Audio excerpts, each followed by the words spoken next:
and I specialize in helping accountants, business advisors, and consultants to scale their practice. Now, today I want to talk to you about advisory.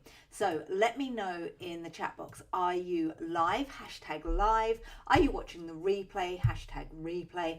And also let me know your thoughts around this advisory piece that we have in the accounting profession, because actually it is one of the biggest things for you to get your head around. Having worked with over 500 accountants and bookkeepers really closely in my programs over the past 3 years, the question that gives the most struggle to my clients is, how do I offer advisory? What is advisory? What do we do to make sure that we are being an advisor and not just offering compliance? So I think that the first thing that we have to do is actually describe what advisory is. Now I'm just going to share my screen to make this super simple for you. Hold the line, callers, please. Let me just go to presenter view, because what I want to share with you, let's hope this works. It does. Right. Okay. Advisory isn't as complicated as you think it is.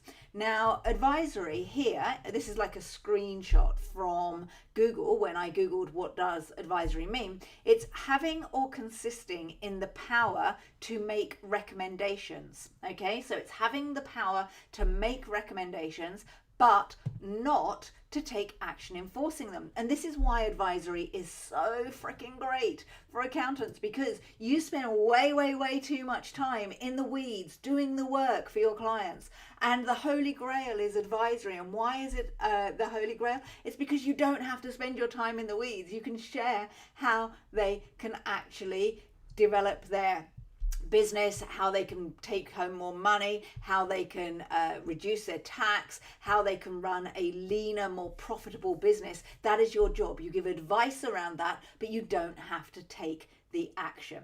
Okay, so advisory is freaking awesome. It is absolutely amazing if you get it right. So what is an advisor? Well, an advisor is a person who gives advice in a particular field, and a consultant, because actually you use the term advisory, but businesses will actually they'll recognize the word consultant. By the way, business owners don't know what advisory is, but they do know what consulting is. So I would first of all suggest that you start using that language. But a consultant is a person who provides expert advice professionally. So very similar, okay? But your ideal client probably understands the term consultant better than advisor, all right? So that is what an advisor or a consultant is. And what we have to do is get super freaking clear on how we help our clients. And actually, it's simple. What do we advise on? Well, first of all, we have clients with a pain. They're staying awake at night. They're stressed out. Life is hard for them. Okay, so their current situation is worrying about money, paying too much tax. How are they going to pay their team? You know, how are they going to run their business? How do they grow it? How do they scale it? What's making money? What's a good product or a service that they should supply more of? They don't understand their numbers. So their current situation is one of lack of knowledge. Okay, now what they also have, as well as a current situation, is a desired situation. And that desired situation is, I wish I could spend more time with my family. I wish that I could actually reduce my working hours. I wish I could take home more pay. I wish I had more freedom. I wish I could scale my business. Now, what you do is you work out their current situation. You then go to their desired situation with them. So you ask some questions on their current situation. You ask some questions on their desired situation. And what you have to do is actually advise on filling the gap. And advisory is quite simply, where are they now? Where do they want to be? And you fill that gap. Now, we have to make sure when we're doing this work and we're giving this advice that, one, you understand your ideal client's business. So you can't be an advisor if you don't understand your ideal client's business. So there's no point in working as an advisor to construction firms if you've only ever worked with fish and chip businesses, for example. Okay, so you have to advise a business that you understand.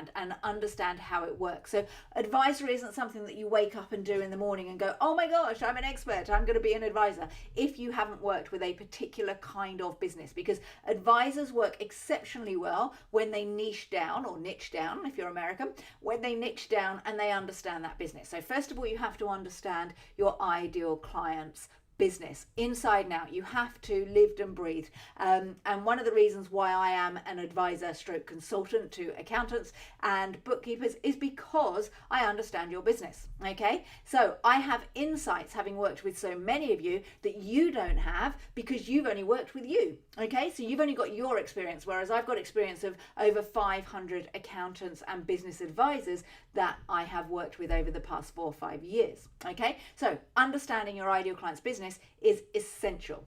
Secondly, to be an advisor, you have to have confidence. And this is easier said than done. But one, understanding the business is fine. But two, understanding the business and advising someone around it comes with confidence.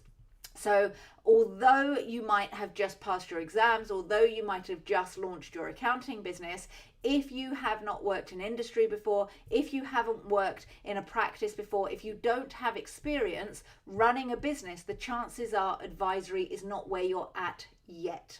Okay, so you have to have the experience, the confidence, and the know-how. When you have these three things, you are going to have insights for your ideal clients that other people are not going to. And the reason why we talk a lot about niching when you're offering advisory is because you need to be an expert in your clients' problems. You need to have a PhD in your clients' problems. You can't do that if you work with all different kinds of clients.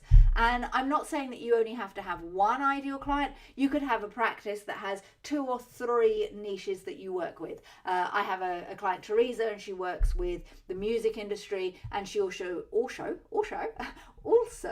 works with creatives, and she also is a bit of a generalist as well. So she has her local clients, and then she has her 2 niches, and this works well when it comes to putting together the advisory offering. Okay, so let's recap.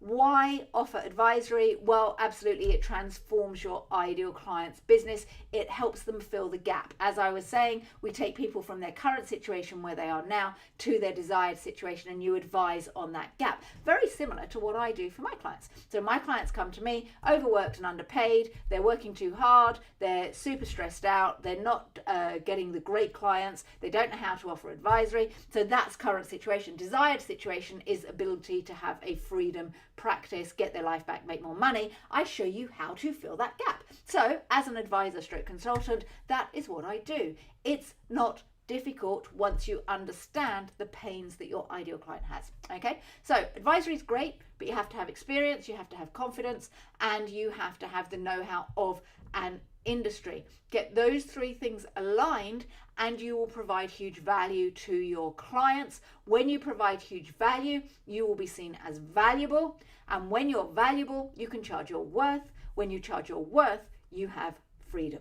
All right, so this is why advisory is pretty awesome. Now, one of the problems with advisory is you run out of time. You have to do the advice. You have to spend that one-on-one time with your clients. And today I am running a workshop with Carl Reeder, and we're talking about leveraged advisory. This is a term that I have come up with to describe how we teach our clients to actually offer advisory in a way where 80% of the advice is scalable. It's where you offer advice one to many. It's not where you do one-on-one advising and consulting. So if this kind of tickles your fancy and you're like, oh, that sounds interesting, what's leveraged advisory? Then join Carl Reeder and myself at 10:30 UK time. Today it is Wednesday the 20th of October, and I look forward to sharing with you about leveraged advisory. I'll speak to you soon.